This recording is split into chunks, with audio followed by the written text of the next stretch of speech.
Hello there. Today I'm going to tell you about my second silent retreat with the monks at the Abbey of Gethsemani in central Kentucky. This is a Trappist order, Benedictine monks, and it was formed long ago when a nunnery was about to sell some land, and they thought, let's just let the Trappists know about it. In the mid-50s, it was the largest in the world, and it has undergone some changes over the years.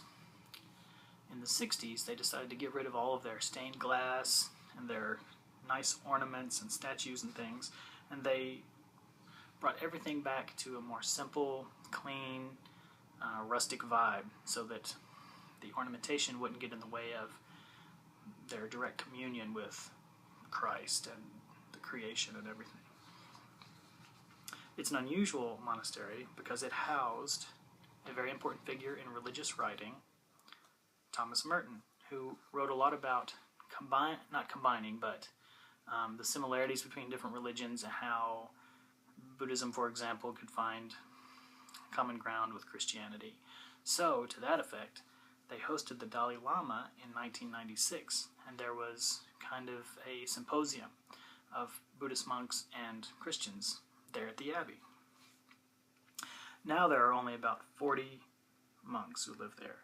They make their own cheese that they sell to the public, as well as fruitcake and fudge using bourbon, which is another important product from this region.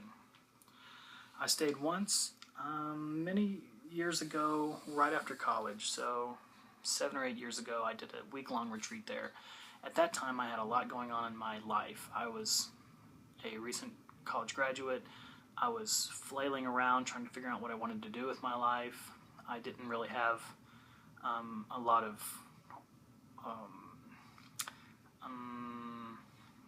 stability as far as like my job and my relationships, and a lot of things were crashing down around me. So staying at the monastery was an incredibly soothing situation in that period of my life.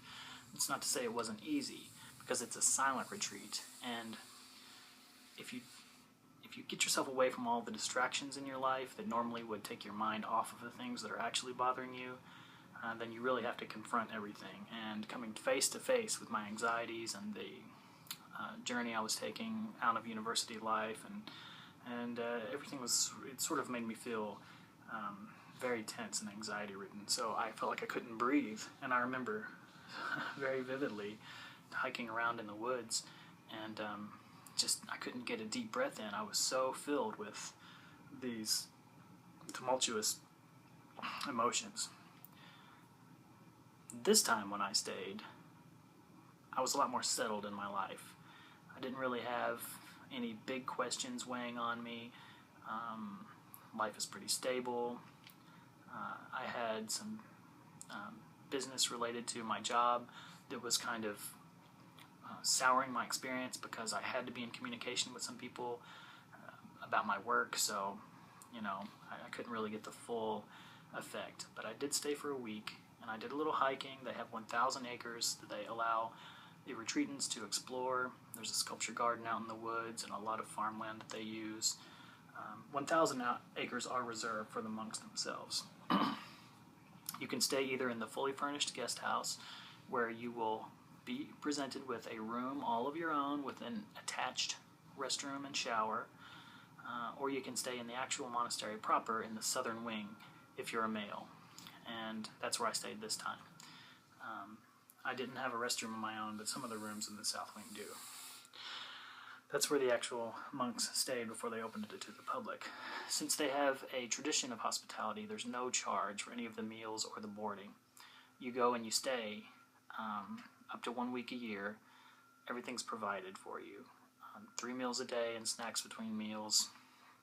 It's usually a nice presentation with soup, salad, 2 side dishes, an entree of some kind. They only serve meat 1 or 2 days a week, and I think it may only be fish. I'm not too sure about that, but it's mostly vegetarian fare. Simple, but hearty, delicious.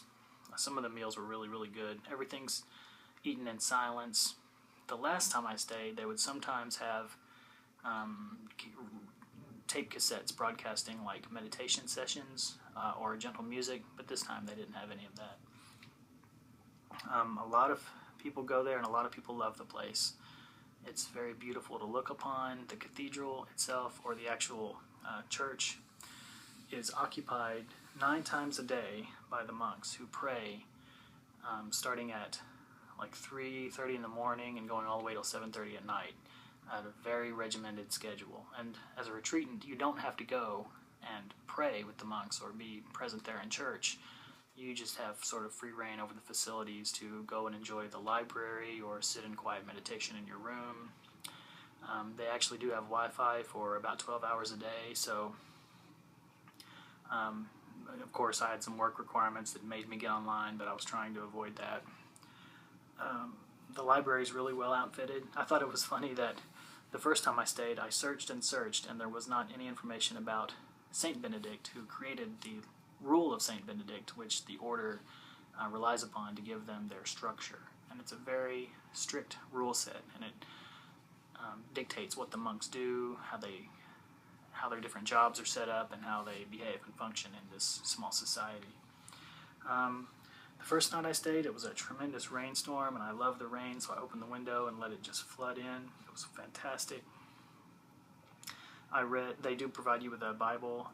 It is the New American Bible version, so this time I read some of the books I'd never read before, Sirach and Ruth, and I always read Ecclesiastes. And the first time I stayed was the first time I had read the Gospels in their entirety. But of course I took a bunch of books of my own. And this time I took mostly Buddhism books and a couple poetry books, because you can really find some profound insights in poetry sometimes. It's just a beautifully outfitted monastery. It is really rich and rewarding to go there, especially, like I said, if you have the heavy burden of your mortality weighing on you, or just an extreme set of emotional, like tumultuous things going on in your mind. It really shakes out the problems, because after a week of silence, there is within you like this peace that slowly grows as the days go by. And I was a little upset that when I left the monastery, I was driving on the interstate back home, and I started seeing the signs of civilization, all the trappings, like strip malls and restaurants, and people are whizzing by me, and everything is going in super, super, super fast mode. And that delicate egg of peace that I'd been cultivating all week long by sitting quietly in my room, I felt it like being cracked and shattered. And eventually, a couple of days later, it was sort of back to business as usual. So maybe I didn't really get nurtured quite so much this time as I could have if I'd have been more devoted to maintaining that peaceful sensation. It is something I really do recommend. No matter your religious background, no matter what you think about all the big questions, just getting away from civilization for a while, having your needs met, and just allowing your mind to settle is the big idea here. You can come to terms with a lot of the things that are bothering you, sickness, illness, and death. Of course, there are a lot of elderly people who come and stay during the week, but when the weekend came around, a lot of young people came in, and they all have different motivations. They all come from different disciplines, different feelings about religion. The monastery welcomes everyone, and for me, I think I would like to go every few years, every 5 years or so, and just really soak up that peace, because if there's one word to describe a week of silent retreat, it's peace. And I guess that's it. You can look up more information about the monastery. They've got a great website, monks.org, very easy to find, and you can see pictures of the church. It's cavernous and beautiful in its way, well attended by the community who lives in the farmland around the monastery. They come for some of the daily prayer sessions, and I really recommend it. It's it's very unique, and it's very opposite what we often do encounter in real life, which is chaos. That's what we want to avoid every once in a while, if possible.